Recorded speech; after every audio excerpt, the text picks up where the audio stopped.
आप देख रहे हैं news network channel Jamil Shah के साथ। Subscribe my channel, like and share. Malegaon के माजी आमदार आसिफ शेख रशीद की अब धुलिया में भी कोशिश जारी। आसिफ शेख रशीद की इस्लाम पार्टी अब धुलिया के होने वाले आगामी चुनाव में भी अपने उम्मीदवार चुनाव लड़ेंगे।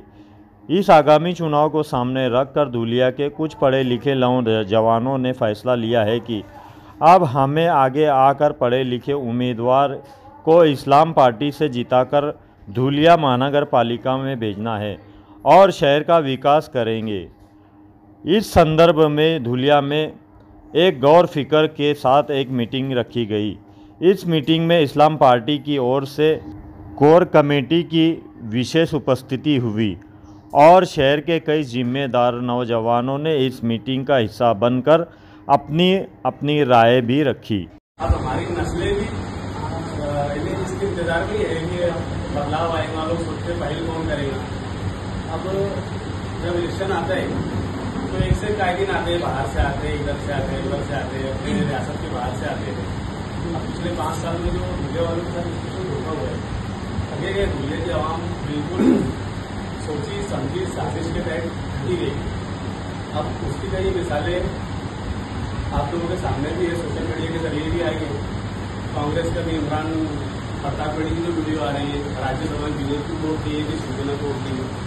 वो मसले की बिना पर अगर कोई पार्टी से 5 साल तक फायदा उठा के पार्टी छोड़ता है तो जो इमाम के कायदीन है जो है तो वो उनकी मुखालफत करने तैयार नहीं।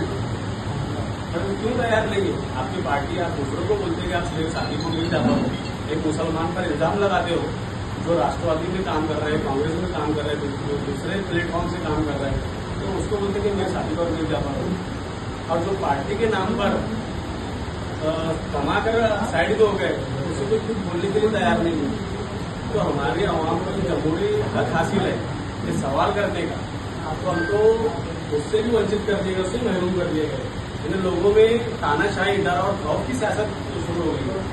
तो उस सियासत को खत्म करने के लिए आसिफ भाई से हमारे कांटेक्ट हुआ, उन्होंने बुलाए। बहुत देर तक मैं समझता हूँ 1.5 घंटा लगभग हमारी कोई बातचीत हुई।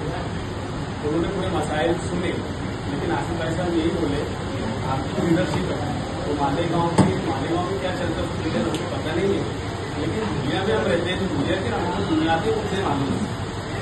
अभी जो मालेगांव में इससे पहले बीजेपी के लीडर अभी सब पूरे महाराष्ट्र में घूमते मिल रहे हैं, आसिफ भाई उनको वहां रोक रहे हैं हमारे गैर सुमैया को।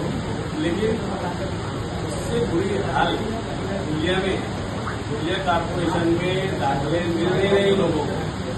वहां पर टेंडर और ठेका नहीं है, बगैर टेंडर और ठेके के डुप्लीकेट लोगों को ठेकेदार का आदमी कहकर वहां 2021 से बैठाया गया है।